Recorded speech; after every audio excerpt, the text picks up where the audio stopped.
नमस्कार साथियों, एक बार फिर आपके अपने मनपसंद सैनिक अवेयरनेस बाई RS चैनल में स्वागत है। साथियों, आज मैं आपसे जवानों के दर्द के बारे में बात करने आया हूँ। जवान परेशान है, यूनिट में तंगी है, कैसे भी खींच खांच कर 15 साल पूरी करता है और अब यह भी डर सताने लगा है कि यदि मैं 15 साल में ही रिटायरमेंट ले लूँगा तो मुझे पेंशन रिवीजन का लाभ नहीं मिलेगा। अब आपको पता है, सरकार पूरी तरह से बना चुकी है कि प्री मैच्योर वालों को 1 रैंक 1 पेंशन का लाभ नहीं देंगे और अब यह मामला ऑनरेबल सुप्रीम कोर्ट में भी जा चुका है। अब देखना है कि आगे होता है क्या। अब यूनिटों में जवान क्यों परेशान है, क्यों हताहत है, क्यों टेंशन में है। लगातार सेना की स्ट्रेंथ कम होना, सेना में व्यस्तता का बढ़ना और जवानों के प्री मैच्योर रिटायरमेंट पर रोक लगा देना। आखिर जवान अब करे तो क्या करे, प्रमोशन ले या ना ले। यदि प्रमोशन ले लेते हैं तो उनकी लेंथ ऑफ सर्विस बढ़ जाएगी। यूनिटों में तंगी, अब एक हवलदार को भी खड़े होकर संतरी ड्यूटी करनी पड़ती है।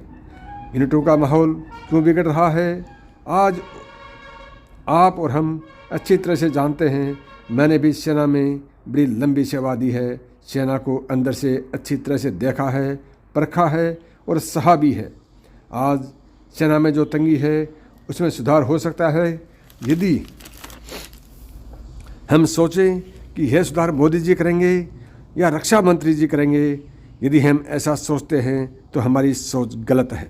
इसमें सुधार आपको करना है, हमको करना होगा, सेना के अधिकारियों को करना होगा, सेना के ओहदेदारों को करना होगा, सेना के आला अफसरों को करना होगा। यह हमें दिखता है क्योंकि इनको हम भुगत रहे हैं। आपको पता है, दर्द उसी को होता है जिसको कांटा चुभता है।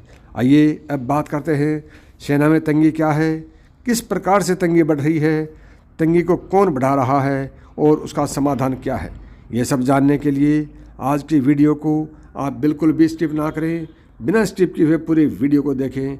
और यदि चैनल पर पहली बार आए हैं तो सैनिक अवेयरनेस बाई RS चैनल को सब्सक्राइब करें, साथ ही बेल बटन को दबाएं व आल को दबाएं ताकि मेरे आने वाले प्रत्येक वीडियो का नोटिफिकेशन आपको सबसे पहले मिले।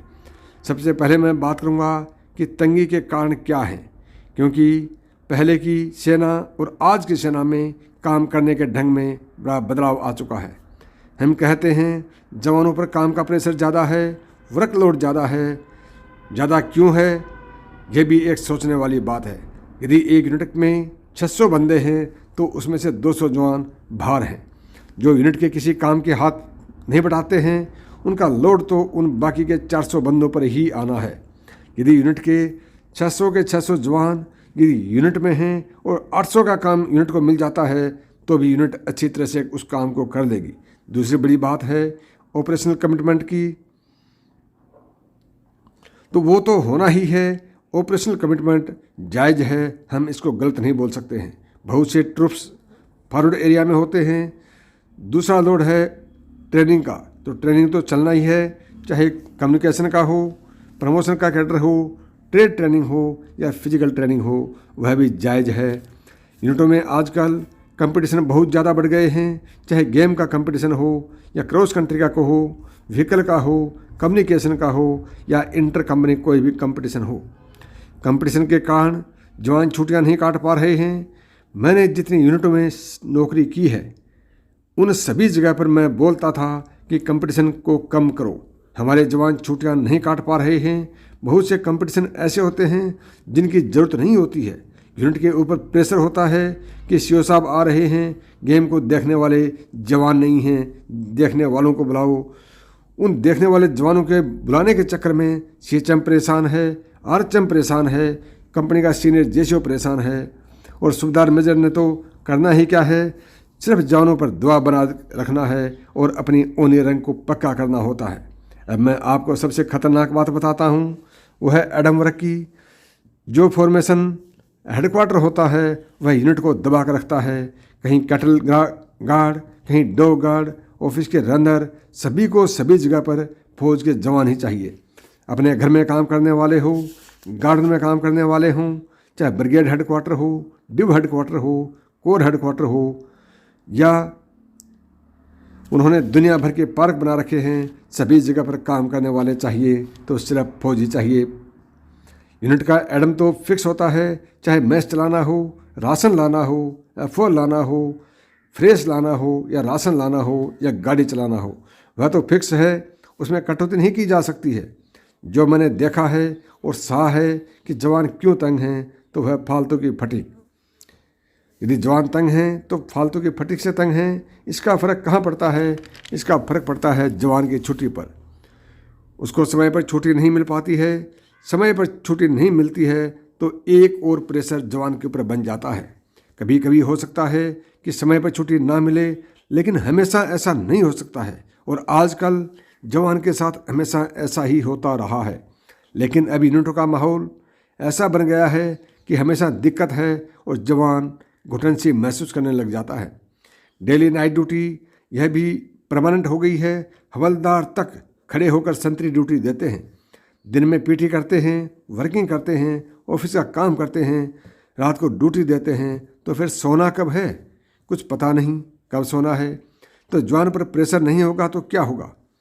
भाई उस जवान के बारे में तो सोचो कि वह आराम कब करेगा, उसकी नींद कब पूरी होंगी, कब इंटरटेनमेंट करेगा, कब अपने घर से बात करेगा।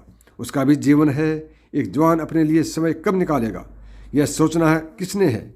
यह सोचना है यूनिट के जेसीओ और अफसरों ने और यूनिट के ओहदेदारों ने।